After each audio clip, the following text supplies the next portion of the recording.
বেগম খালেদা জিয়া আজকে এমন পর্যায়ে চলে গেছেন বাংলাদেশের মানুষের কাছে তার আর কোনো দল নাই, মত নাই। প্রতিটা জায়গায় আমরা দোয়া করছি, হে আল্লাহ আপনি আমাদের নেত্রীকে দয়া করে সুস্থতা দান করেন। বাংলাদেশ জাতীয়তাবাদী দল বিএনপির চেয়ারপারসন বেগম খালেদা জিয়ার সুস্থতা কামনায় দোয়া মাহফিল অনুষ্ঠিত হয়েছে ফরিদপুরের বোয়ালমারীতে। শুক্রবার বিকেলে ফরিদপুরের উত্তর বোয়ালমারীর বিএনপি ও অঙ্গ এবং সহযোগী সংগঠন সমূহের উদ্যোগে সাতর বাজার সংলগ্ন ফুটবল মাঠে আয়োজিত দোয়া মাহফিলে অন্তত 20,000 মানুষ অংশ নেয়। বোয়ালমারী উপজেলা বিএনপির সভাপতি অ্যাডভোকেট মোহাম্মদ সিরাজুল ইসলামের সভাপতিত্বে প্রধান অতিথি হিসেবে উপস্থিত ছিলেন ফরিদপুর 1 আসনের বিএনপির মনোনীত ধানের শীষের প্রার্থী জাতীয়তাবাদী কৃষক দলের কেন্দ্রীয় কমিটির সহ সভাপতি খন্দকার নাসিরুল ইসলাম। বিশেষ অতিথি হিসেবে উপস্থিত ছিলেন জাতীয়তাবাদী কৃষক দলের কেন্দ্রীয় কমিটির সাধারণ সম্পাদক ও ফরিদপুর 4 আসনের ধানের শীষের প্রার্থী শহীদুল ইসলাম বাবুল। বক্তারা বলেন, খালেদা জিয়া এমন একটা স্তরে পৌঁছে গেছেন দেশের মানুষের কাছে এখন আর তিনি কোনো নির্দিষ্ট দলের নন। সকল শ্রেণী পেশার মানুষ আজ তার জন্য দোয়া করছেন। লাখো কোটি মানুষের দোয়ার বরকতে আল্লাহ পাক যেন তাকে সুস্থ করে আমাদের মাঝে ফিরিয়ে দেন। এ সময় তারা ফরিদপুরের 4টি আসনেই বিএনপির মনোনীত প্রার্থীর বিজয়ের প্রত্যাশা ব্যক্ত করেন। সংকটাপন্ন অবস্থায় জীবন সংকটে চিকিৎসাধীন রয়েছেন প্রিয় বন্ধুরা, বেগম খালেদা জিয়া আজকে এমন পর্যায়ে চলে গেছেন বাংলাদেশের মানুষের কাছে তার আর কোনো দল নাই, মত নাই।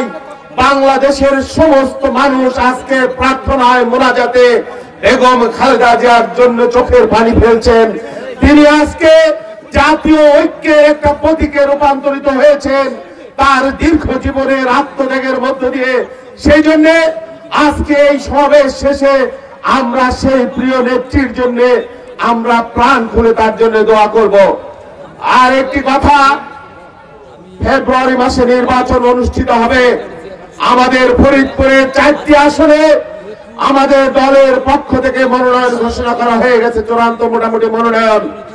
এই 1 আসনে গতকাল আমাদের প্রিয় নেতা, আমাদের প্রিয় সহযোদ্ধা খন্দকার নাসিরুল ইসলাম মনোনয়ন পেয়েছেন। ফরিদপুর 2 আসনে শামা ওবায়েদ মনোনয়ন পেয়েছেন। ফরিদপুর 3 আসনে চৌধুরী নায়েব ইউসুফ মনোনয়ন পেয়েছেন এবং ফরিদপুর 4 আসনে আমি মনোনয়ন পেয়েছি।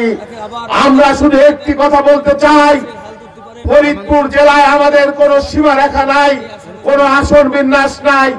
আমাদের একমাত্র জেলা, একটা প্রতীক, সেটা হলো ধানের শীষ।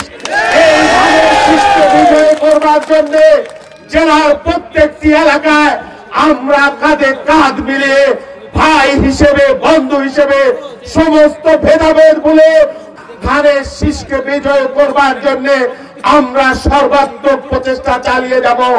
নমিনেশন পেয়ে আজকে আমাদের যত খুশি হওয়ার কথা তত খুশি কিন্তু আমরা হতে পারিনি, কারণ আমাদের দেশ মাতা, আমাদের হৃদয়ের স্পন্দন বেগম খালেদা জিয়া আজ জীবন মৃত্যুর সন্ধিক্ষণে।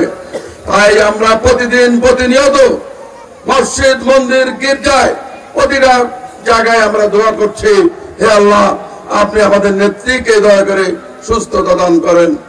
আজকের এই অনুষ্ঠানে দাঁড়িয়ে আমি একটি কথা বলতে চাই, যেটা আমাদের নেতৃবৃন্দ বলেছেন, নমিনেশন একটি বৃহৎ দল অনেকেই চায়, এটা সহজাত প্রবৃত্তি। নমিনেশন যত চাইবে, যত বেশি লোকে চাইবে, তত দলের বিস্তৃতি, তত সমর্থন বাড়বে। নমিনেশন তো একজনই পায়।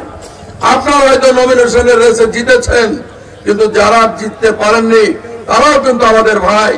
তাদেরকে বাদ দিয়ে, তাদের সঙ্গে বিভেদ করে আমরা রাজনীতি করব না, আমরা ভোট যুদ্ধ করব না।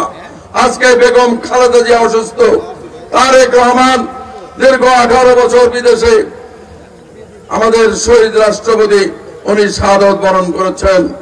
আজকে ধানের শীষের সম্মানের দিকে, ধানের শীষের ইজ্জতের দিকে তাকিয়ে আপনারা দয়া করে সকলে ঐক্যবদ্ধভাবে আগামী নির্বাচনের বৈতরণী পার করবেন, এই আশাবাদ আমি ব্যক্ত করি।